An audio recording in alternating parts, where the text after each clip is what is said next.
हरे कृष्णा।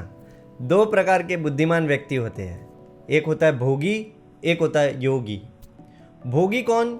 जो सारे सुख सुविधा को इकट्ठा करने में और उसको भोग करने में बहुत ही होशियार और बहुत ही स्मार्ट होता है, इसके लिए वो भी बुद्धिमान है। दूसरा योगी, जो ये जानता है कि मेरे जीवन का लक्ष्य आत्म साक्षात्कार है, इसके लिए वो सारे भोग से हटके भगवान में अपने मन को लगाने में बहुत ही बुद्धिमान होता है। तो ये दो प्रकार के बुद्धिमान व्यक्ति होते हैं। भोगी जो होता है वो आत्म साक्षात्कार के प्रति पूरी तरह सोया हुआ रहता है, उसको पता ही नहीं होता कि जीवन का लक्ष्य क्या है।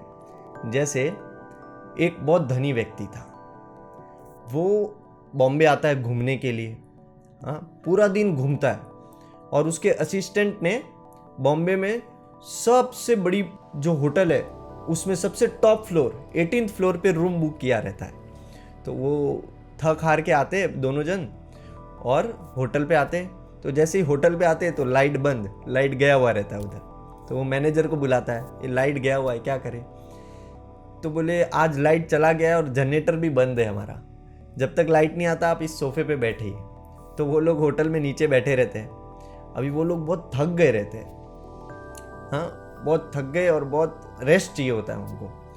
तो वो मालिक असिस्टेंट से कहता है, तुमको बहुत अच्छे अच्छे जोक्स आते हैं, है ना? तो हम चढ़ चढ़ के जाते हैं ऊपर, तुम मेरे को जोक सुनाते जाना, धीरे धीरे तुम जोक सुनाएंगे और पता नहीं चलेगा कि हम इतने ऊपर पहुंच जाएंगे फटाफट। तो असिस्टेंट बोला ठीक है।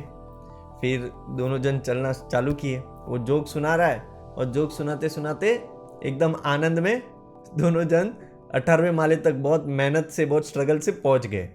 जैसे 18वें माले तक पहुंचे तो असिस्टेंट बोलता है, अरे चाबी तो नीचे ही भूल गए। देखो ये हालत है भोगी की। सारे सुख सुविधा बहुत ऊपर तक पहुंच गए, सब सुख सुविधा को ले लिया, धन दौलत नेम फेम सब कुछ हो गया, लेकिन जीवन की जो चाबी है आत्म साक्षात्कार, ये मनुष्य जीवन क्यों मिला है उसको तो भूल ही गए। भगवत गीता पढ़ना तो भूल ही गए, है ना? तो ये भोगी भूल जाता है। इसी बात को भगवान गीता के दूसरे अध्याय में कहते हैं, या निशा सर्वभूतानाम तस्याम जागृति संयमी। क्या मतलब है इसका? जिस समय सारे जीव सोए हुए रहते हैं, जिस जगह पे, जिस स्थान में सारे जीव सोए हुए रहते हैं, उस जगह, उस स्थान, उस विषय में तस्याम जागृति संयमी, उस विषय में सेल्फ रियलाइज सोल और सेल्फ रियलाइजेशन की प्रैक्टिस करने वाला जीव जागा हुआ रहता है। इसका क्या मतलब है? इसका मतलब ये है, जिधर सारे जीव सोए हुए हैं वो साधु भक्ति के लिए जागा हुआ है, भजन के लिए जागा हुआ है, भगवान का ध्यान करने के लिए जागा हुआ है, मंदिर के लिए जागा हुआ है ना? कीर्तन के लिए, सत्संग के लिए, शास्त्र अध्ययन के लिए साधु जागा हुआ रहता है। इन सब जगह पे भौतिक व्यक्ति, एक भोगी, सोया हुआ रहता है। हम सब भोगी ही है, हमारी हालत बहुत खराब है। जैसे हम कभी कभी बहुत टेंशन में और बहुत दुखी होते, समझ में नहीं आता कि क्या करें, बहुत फ्रस्ट्रेटेड रहते हैं, है ना? कभी कभी बहुत ज़्यादा परेशानी हमको जीवन में आ जाती है और बहुत दुखी रहते हैं। हम सोचते हैं ये इतना बड़ा दुख है और बहुत सारी साथ साथ जिम्मेदारियां भी रहती है, ये करना है वो करना है। लेकिन एक तरीके से अगर विचार करें तो हमारे दुख का कोई वैल्यू नहीं है।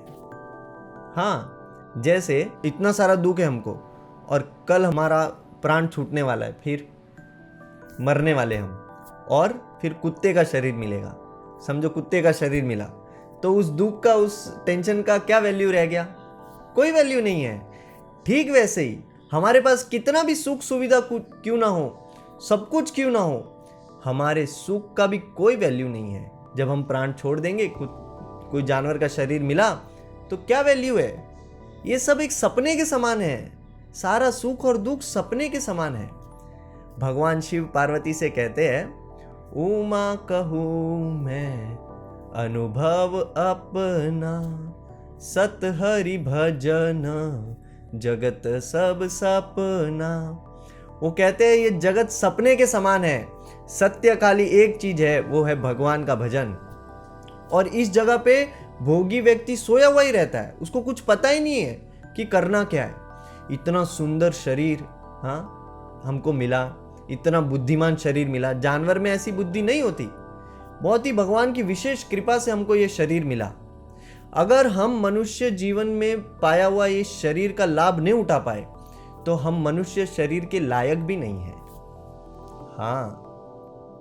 है ना। हम सब सपने में, ये सब सपना है। जब तक स्पिरिचुअल प्रैक्टिस नहीं करेंगे तो ये सपने से बाहर नहीं आ पाएंगे। जैसे रात को सोते हैं तो सपना आता है, सुबह उठते तो वो सपने का कोई वैल्यू नहीं। दिन में जो हमारे पास इतना कुछ है, धन दौलत पद प्रतिष्ठा, एक बार आंख बंद हुई, संसार के गए तो कितना भी कुछ है उसका कोई वैल्यू नहीं, क्योंकि ये सब सपने के समान है। तो इस सपने से जागने के लिए वो योगी स्पिरिचुअल प्रैक्टिस करता है और भोगी सोया हुआ रहता है। सारे आध्यात्मिक कार्यों में वो सोया हुआ रहता है, उसको कुछ लेना देना ही नहीं है, वो अपनी मौज में मस्त है, सुख दुख आ रहा है झेल रहा है कैसे भी। लेकिन योगी इसके लिए पूरी तरह स्पिरिचुअल प्रैक्टिस के लिए जागा हुआ रहता है। वही फिर आगे भगवान क्या कह रहे हैं, यश्यम जागृति भूतानि सा निशा पश्यतो मुने। क्या मतलब है इसका, कि जिस जगह भोगी जागा हुआ रहता है उस जगह साधु व्यक्ति सो जाता है। भोगी भोग के प्रति पूरी तरह जागा हुआ है।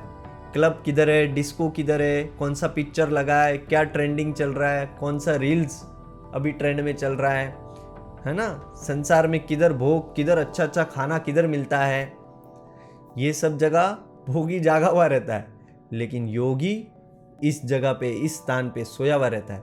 स्पिरिचुअल प्रैक्टिशनर को उसको पता ही नहीं होता किधर कौन सा मूवी लगा है, कौन सा मूवी अभी ट्रेंड में चल रहा है, ये सब उसको पता ही नहीं होता। क्लब किधर है, अच्छा खाना किधर, भोग करने का खाना किधर मिलता है, उसको ये सब पता ही नहीं होता। वो तो एकमात्र अपने जीवन के लक्ष्य आत्म साक्षात्कार के लिए पूरी तरह दृढ़ रहता है। उसको एक ही ध्यान रहता है कि कब मुझे आत्म साक्षात्कार होगा। तो यही मनुष्य जीवन का फायदा है। हमको स्पिरिचुअल प्रैक्टिस करना चाहिए, सेल्फ रियलाइजेशन के लिए प्रयत्नशील होना चाहिए, वरना हमारा जीवन वेस्ट हो जाएगा और ये मनुष्य शरीर हाथ से छूट जाएगा। बहुत ही सुंदर और बहुत ही अच्छा मौका है हमारे पास इस मनुष्य शरीर का उपयोग करने का।